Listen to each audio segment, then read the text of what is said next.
The show is a proud member of the Retirement Podcast Network. Today's show is dedicated to you, not just surviving retirement, but having the confidence because you're doing the work to really lean in and rock retirement.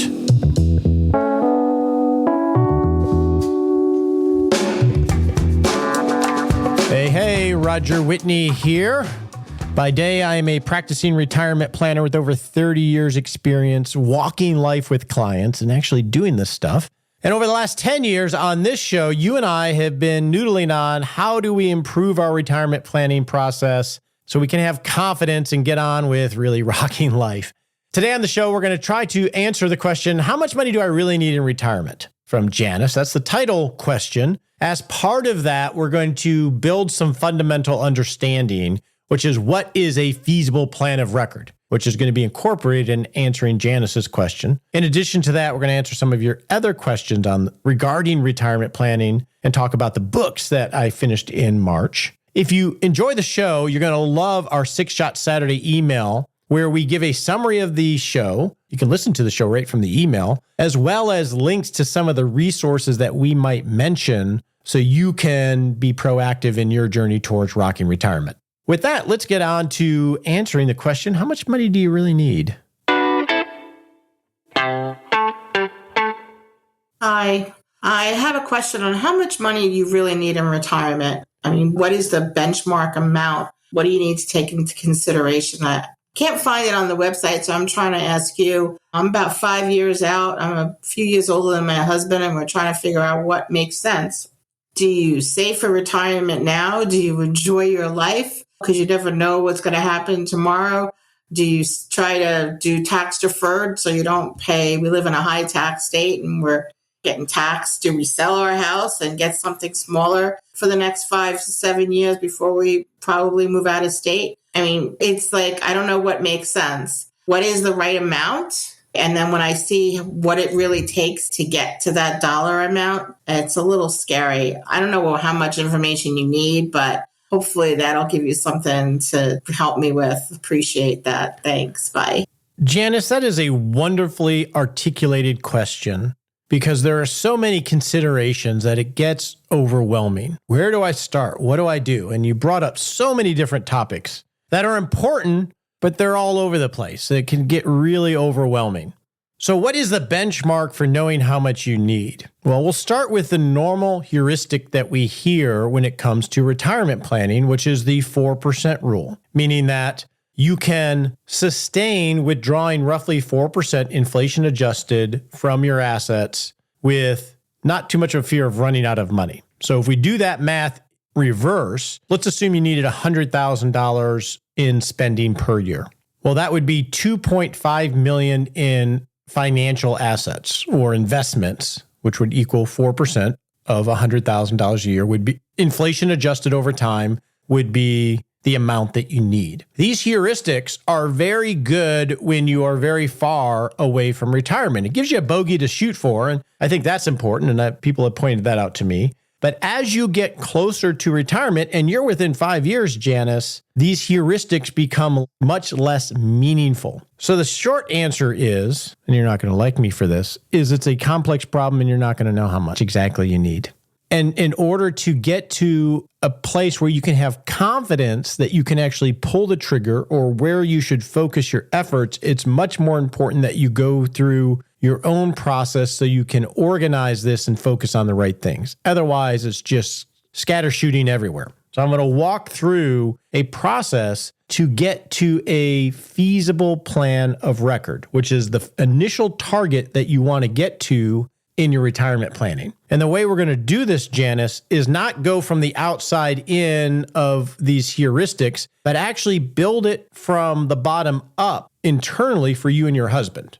So this is the process that I would suggest that you follow. Now, if you have not seen any of the retirement plan live case studies that we have done, we'll have links to some of those in 6-Shot Saturday where you can visually listen during the series and actually see the results of a feasibility test in order to get to a feasible plan of record. So we will give you an example of the conversations And then you can see the output and maybe some of the negotiations to get to a feasible plan of record. And you could follow along doing this on your own. So that would be if you're a visual learner and you want to see it in action. But I want to talk through it here. Okay. So here are the steps that I want you to take. And it's very important that we don't look at the whole elephant here. We just do one little baby step at a time so we don't get overwhelmed or sidetracked with things that might seem important, because we got to get the fundamentals down first. Okay. So step one, decide the date that you're going to retire. You say 5 years from now. So let's assume that it's 5 years from now. Okay. I'm going to make the assumption you're 55. I don't know if you mentioned how old you were. So we're going to assume you're going to retire at 60. And let's assume you and your husband are as well. So decide when you're going to retire. And then you're going to have to set a time of when you think you'll pass away. We typically will use 94 for a female and 92 for a male, which are beyond the normal life expectancy tables. So you want to determine first the date that you're going to retire and the date that you think each of you will likely pass. Next, you're going to make sure you use an inflation number on your assumption. So let's just keep it easy and just use 3%. And now we got to get to, what does Janet and her husband want? First is that retirement date. When do you want to retire? The next thing we need to ask is, what is the base great life for Janice and her husband? How much does that cost? You may have a lot of Quicken data or financial data because you do a lot of budgeting, and wow, I have averages for the last decade. You may not do any budgeting at all. So you need to start where you're at. So you can do it from the bottom up, which is literally build a budget, building block by building block. This is what I pay for my mortgage. This is what I pay for real estate. This is what I pay for gas.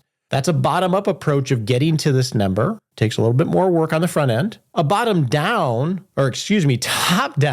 is going to be a swag, sophisticated, wildly awesome guess. And the one way you can do that from the top down is just look at your last 6 months of account statements, and on average, what do you need to spend every single month to live the life of Janice and her husband? And I prefer this method at the beginning because we don't want to get too bogged down in details. We can refine these later on. So start with that. So let's assume you do a top down and you say, we spend 10 grand a month. Okay. So that means you're going to spend $120,000 a year net of taxes. And you're going to assume that you need that every single year from the time that you're 60 until the time that both of you pass. And that will be adjusted for inflation, and taxes will be calculated in the background. So now we know how much it costs for a base great life. I like to add healthcare on top of that. So let's just assume that's another $10,000 a year. So it's $130,000 a year for the rest of both of your lives. This is very one-dimensional at the moment. So now we have a number for how much you guys need to spend just to have a base great life, which would include, very light travel, eating out. I wouldn't say that, it's going to have some spice, but not the extras. So now we have a base great life number of what you think you need, version 1, because you're going to refine this later on, but not right now. Then you want to add, what are some spicy things I want to add on top of my base great life? These discretionary things. In retirement, that might be, I like to travel. And in retirement, we want to travel more. So we're going to travel, and we think that's going to cost us $12,000 a year. And we'll likely do that for 15 years. So now we have a discretionary expense on top of the base great life that adds some spice. Maybe it's you want to buy an RV, and you're going to do that in 7 years. So put the date and what you expect that RV to cost as a swag. Maybe you're going to gift to your children. So you want to start to stack these discretionary desires or wants and try to determine when they're going to start, when they're going to end, and how much they're going to be. And the easiest way to do this, by the way, Janice, is in software. For the feasible plan of record, which we're defining that for the fundamentals as well, the easiest place to do this, in my experience, is software because it's very easy to manipulate quickly. There's a lot of great retirement software out there. If on the consumer end, the one I would suggest using is New Retirement, newretirement.com. They have a free version and a paid version where you can walk through this journey of building all these various goals. And essentially what you're building here, Janice, is a timeline of your spending, inflation adjusted over the time from retirement to when you pass. So you're building the spending part of the cash flow model. So now that we have the spending part done, Janice, and do this quickly with a swag because we're not trying to get too precise here because we don't want to get bogged down. Now you have to say, how am I going to pay for this? Well, there's 3 sources that you're going to have to pay for this life once you retire from your full-time work, because that's covered it for years. The first source, Janice, is what we call social capital. And unlike the social sciences, we mean guaranteed payments. The most common form of social capital is going to be Social Security, right? You've been paying into that for years, most likely. So you want to have an estimate of what your Social Security payment's going to be and the year that it's going to start. So in our example, if you retire at age 60, you're likely not going to begin Social Security until 67. And with software, you can enter that in there and it can actually help you do the estimate of what that payment will be. And that payment will be inflation adjusted. So let's assume that it's $50,000 a year is what your Social Security is going to be for you and your husband. Well, that means if you're spending $130 for your base great life, 50 of it will be covered by Social Security, and that they both are inflation adjusted. So we still don't have $80,000 covered by any income. So in addition to Social Security, if you have pensions, you would enter your pensions here and map out the cash flows. I'm going to get 10 grand a month or 10 grand a year for the rest of my life. And that's going to help pay for this base great life. So you want to map out your social capital. Again, software is very good to do this. If you're a spreadsheet geek, you can build a massive spreadsheet to map out the timing of your income to match the timing of your spending over the span of your retirement. Software is easier. Once you have that mapped out, that will help pay for life. The next source is what we call human capital. The money that you're going to earn doing something. So you may leave full-time work, but have rental income, or you may leave full-time work and decide to work part-time. Well, that money can go towards helping pay for life. Maybe just for the first few years when you're working part-time and it ends later, but you want to map that out because that is going to help carry the load. The last resource that you have is what we call financial capital. And this is the one we always think about. Money, right? My 401k, my Roth IRA, my savings. This money is going to have to fill the gap that your social capital and your human capital doesn't pay, right? Because you don't have this full-time job anymore. So this is where you're going to harvest the money that you save to help supplement your life. So here you're going to list out all of your investment accounts, your 401ks, your saving accounts, your Roth IRAs, etc. And since you're 5 years from retirement, you can add in, well, in the first 5 years, I'm contributing more to these accounts. So that will build more, hopefully. And then at retirement, that saving stops. And then you have what you have, absent any growth. So you want to list these out, and software is wonderful for this. And then the last thing you want to take into account here, Janice, is are there any extraordinary things that are going to come in later in life? Like inheritance is a common one. Well, 5 years from now, I have some pretty good clarity that I'm going to get $200,000 from my great uncle. Well, then you'd want to put that into the plan that you're going to have this inflow of that amount whenever you reasonably estimate that he might pass and you get that money, because that can help add to your resources. The important thing to focus on here is the process in which you build it and just following each baby step along the way and not get too bogged down in the details. So once you have all your spending, all your income, and your resources listed, the last thing that you're going to want to determine is, well, what rate of return might I get on my assets going forward? And that's going to be determined by your model portfolio that you use. If you're in a super conservative portfolio, it might be 4% a year. If you're in a very aggressive portfolio, it might be 8% a year. So you're going to want to determine some standard portfolio that you use in the software to determine your rate of return over time. For me, in the feasible stage, I always use a return related to a 60-40 allocation. And if you're using software, it will calculate that for you. And if you're using software, and this is the value of software over spreadsheets for normal non-geeks, is that it will also take into account that you don't actually get the average return every single year, right? We know that. We get bad markets where we lose money. We get good markets when we make money. So software can easily model that.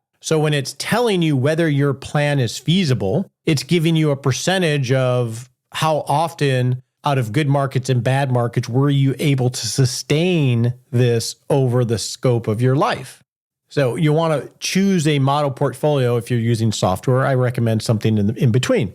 Once you have all of this entered, you run your initial feasibility test, Janice, to see, do I have enough resources to pay for the spending that my husband and I want to spend? And if you're using software, it'll probably come out in the verbiage of a confidence number or success ratio, etc.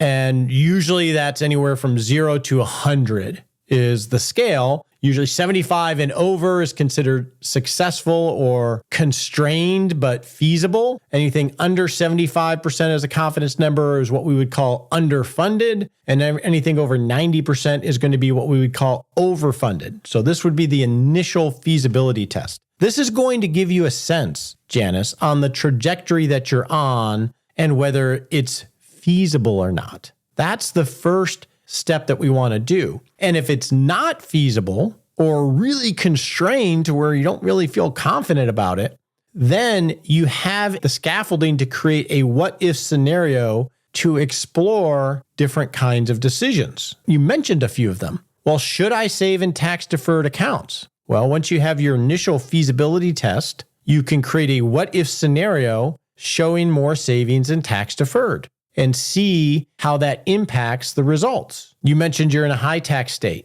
Well, you could model, what if we sold our house, moved to a new house in a low tax state? Does that impact our results? Because the software typically will dynamically manage not just the federal tax rate, but the state tax rate. What if we downsize?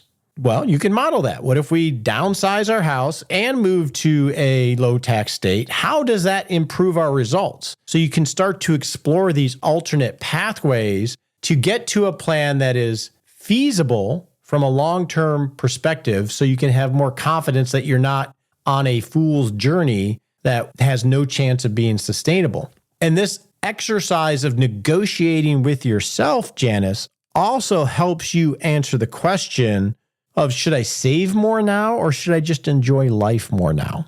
Because you can create different scenarios to solve for what's most important to you. So let's talk about a couple examples there. Let's assume you run an initial feasibility test and it's underfunded and you got to solve for that. Well, maybe you could save more money, right? And if you listen to the mini case study last week, it wasn't even an option. The mountain was too high to climb for that particular individual, given the stage of life and her earnings potential. That ship had sailed. So she had to redefine the problem of, well, there's no way I can save enough, so I need to figure out, how do I build a life I don't want to retire from? So in that journey, what she did is she reorganized her life, acknowledging that she will likely work for a lot longer, but the work she's doing is different than what she was doing, which gave her a lot of time freedom and more peace and less stress in her life. So some of this is how you define that. But you can create a scenario of what's most important to you, Janice.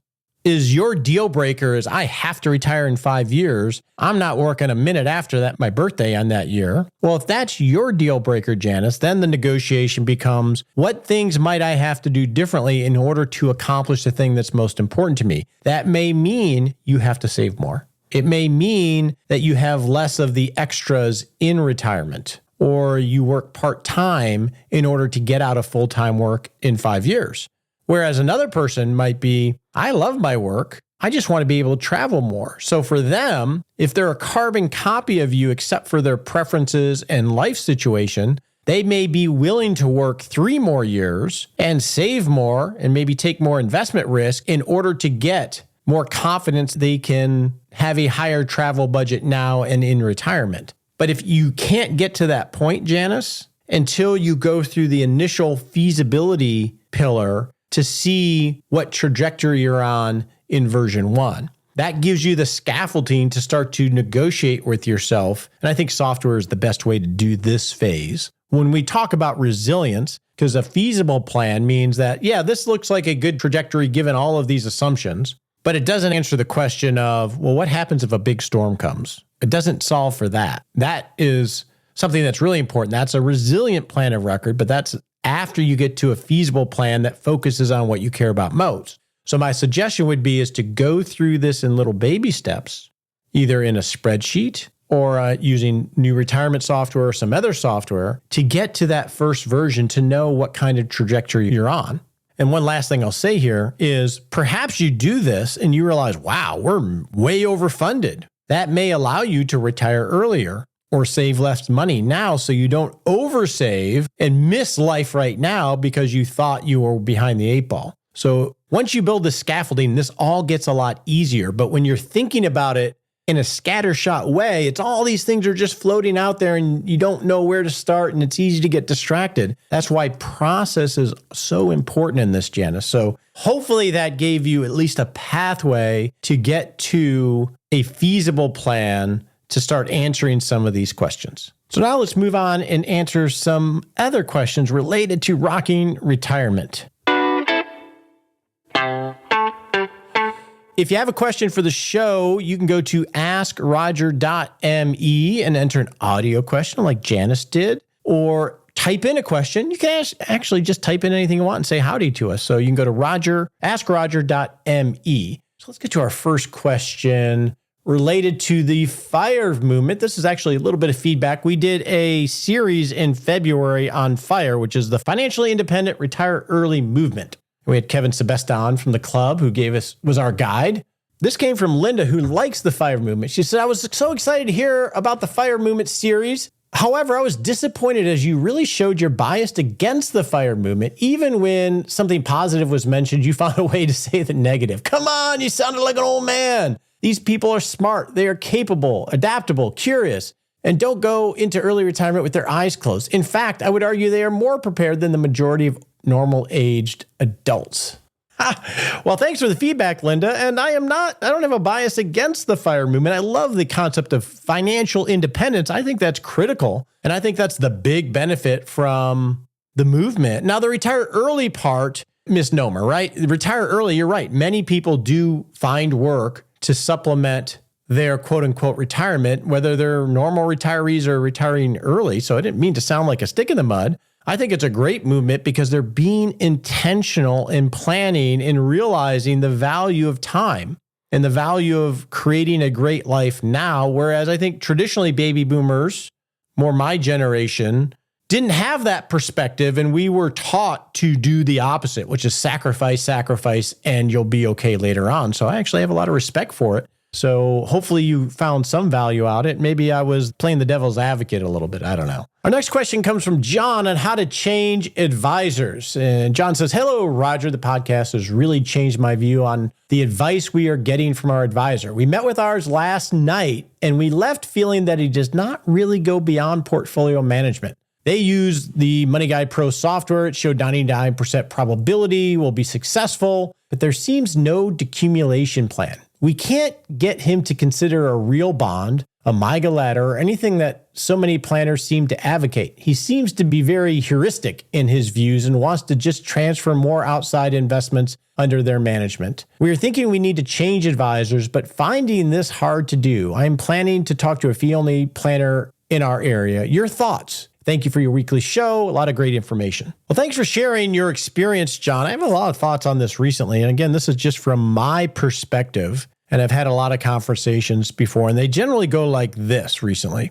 We have an advisor or a planner. We really like them. They've helped us a lot, but they don't focus on retirement or decumulation. And they'll run scenarios. You talked about 99% probability, which is getting to a feasible plan of record.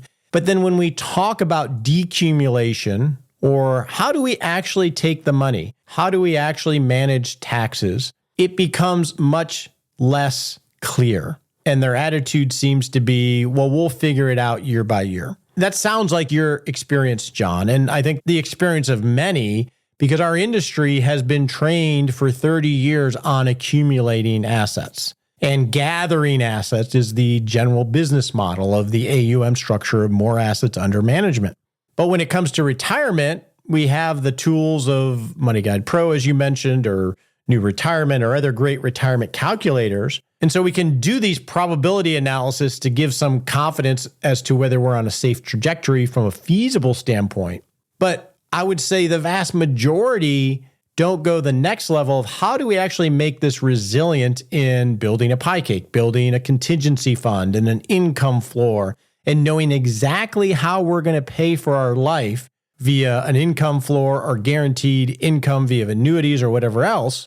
And they don't do anything related to tax planning and understand IRMA or that's normal, John. You're in a normal situation here. And I think if you're paying asset management fees and it's all about here's a feasible plan using software, and it's focused on portfolio management, you're probably paying too much in fees because those things are table stakes everywhere.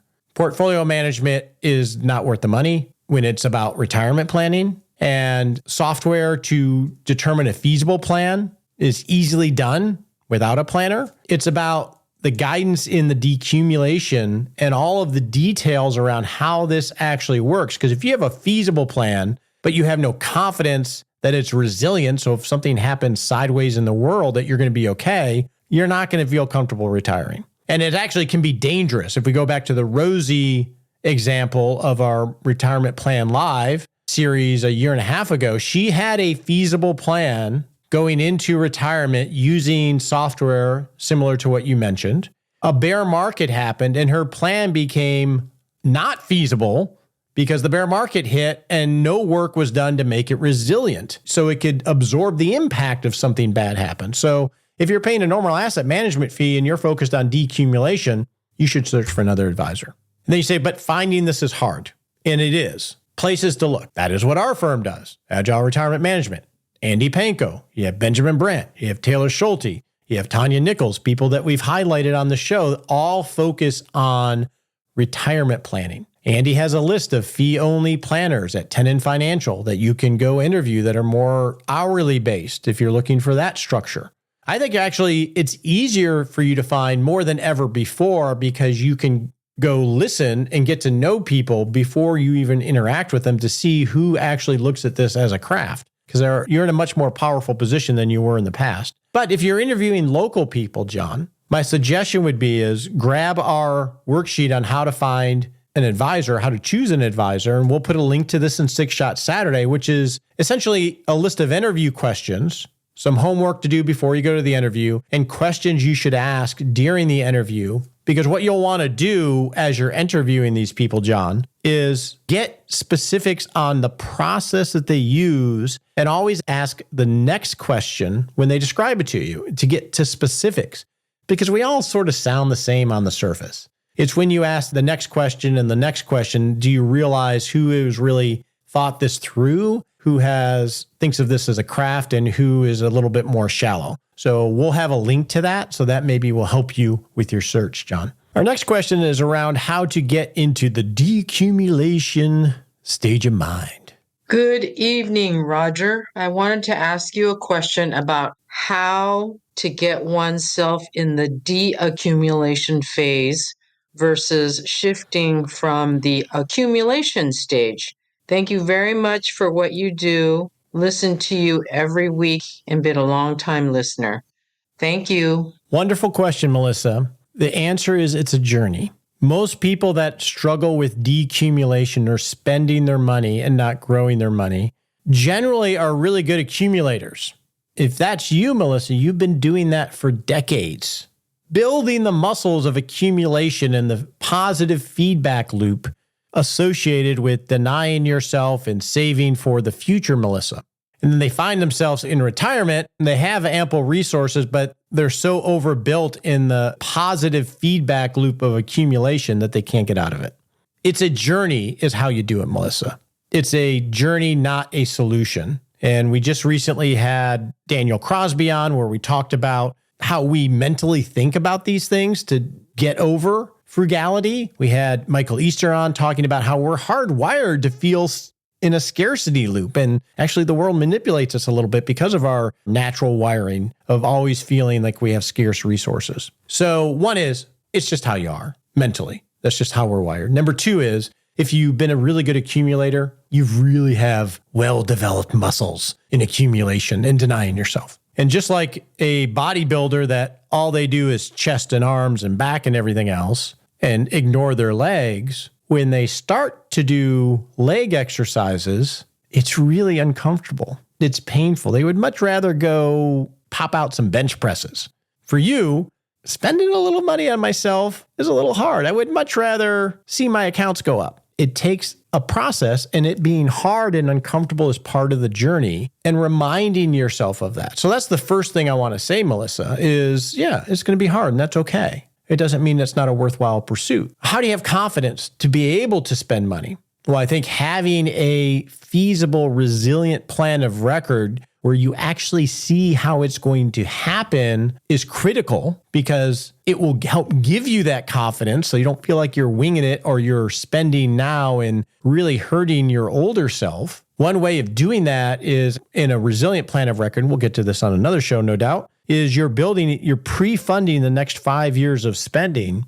And what we have found is pre-funding spending helps us get over some of our psychological hiccups in actually doing things. So as an example, let's assume you want to go on a cruise in 2 years. Well, if you pre-fund it now, essentially prepay it, you could do that directly with the cruise company, or you could build an income floor that prepays for that cruise 2-3 years from now. When it gets time to do the cruise, you've already paid for it, so it almost feels like it's free. And studies have shown that this prepayment of things psychologically help us. I know it helps me. When I've already paid for something, once it comes up, I forgot about it and it feels like a free trip to me. So that's one way, is to build a fund bucket. Kevin Sebesta is wonderful of having what do you call it, Kevin? A fund check, or he has this amount that he'll put, and I might be butchering this a little bit, Kevin, sorry. So if it's December of 2024, he'll put money in an account that's labeled fund bucket, and his job over the next year is to spend it all. And it's already spent in that fund bucket, so he can just write checks against it, and he knows that money's going away anyway. That's another form of prepayment. And you could put this into the model of a feasible resilient plan so you can see that it's okay.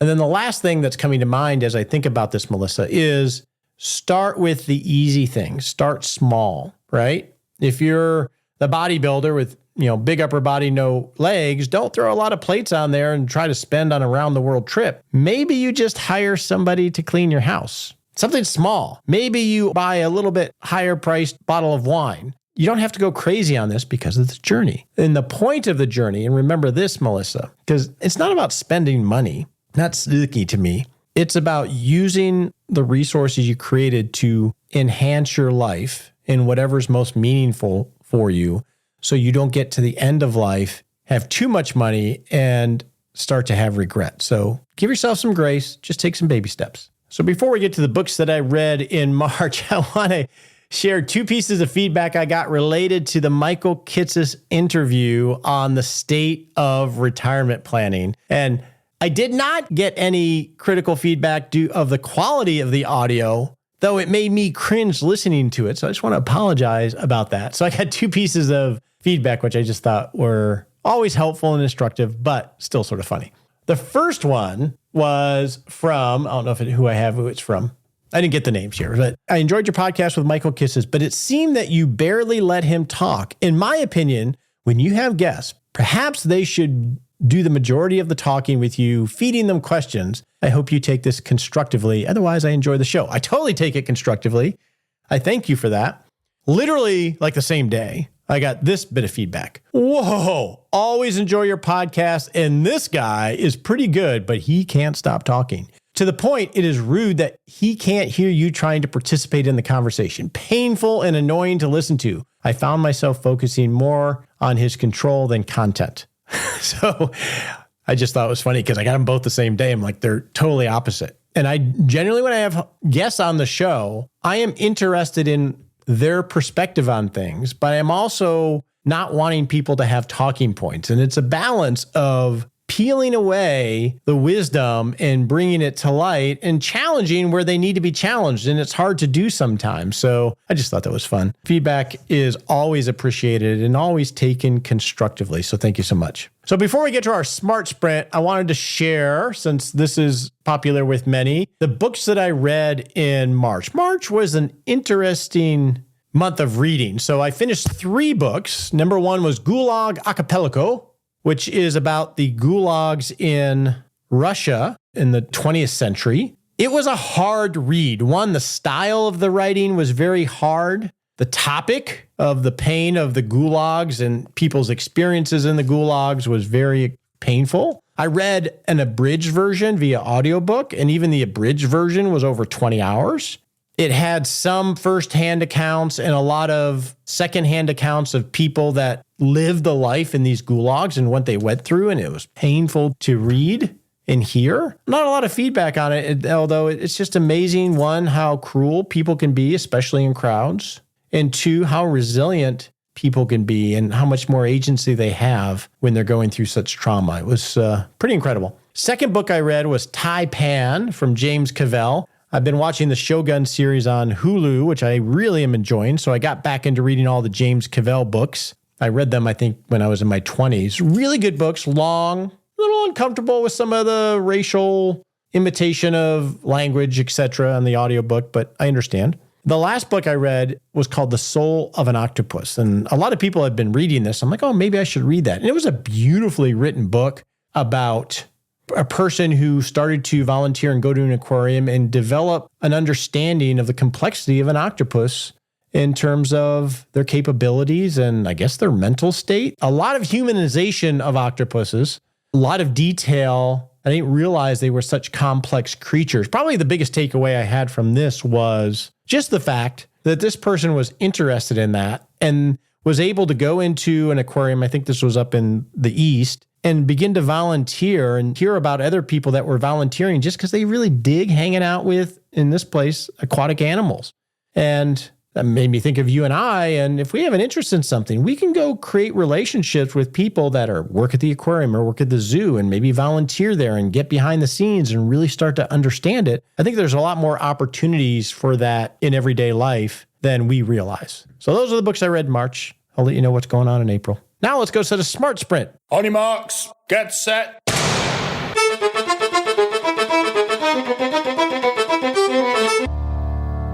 And we're off to set a little baby step you can take in the next 7 days to not just rock retirement, but rock life. All right, in the next 7 days, I challenge you, revisit briefly your feasible plan of record and how resilient it is. We're coming up on an election this year. Markets are a little crazy. Always the news cycle is crazy. Rebuild that campfire of confidence in your plan by reviewing it. We're debating whether we like this phrase, campfire of confidence, but this is a good exercise that should only take you 10 or 15 minutes if you have a plan that you've put together. Just revisit it and say, well, how resilient is this plan if we have a bad year or two? Is it going to totally throw me off track, or is there something I can do now while markets are at all-time highs to maybe make it a little bit more resilient? So I'm recording this on Friday. You're hearing this on Wednesday. I will be on the road coming back from Colorado after closing on a townhome that we purchased there. Now, for you longtime listeners, you know that I own a lot. You know that I have architectural plans and decide not to build. Still got that stuff. And you're wondering, what? You bought a townhome? So perhaps we'll explore this from a planning perspective, because it's amazing all the twists and turns that have happened. So wish me safe driving. I will be listening to an audiobook of some sort and thinking about coming back to you to chat about rocking retirement. The opinions voiced in this podcast are for general information only and not intended to provide specific advice or recommendations for any individual. All performance reference is historical and does not guarantee future results. All indices are unmanaged and cannot be invested in directly. Make sure you consult your legal, tax, or financial advisor before making any decisions.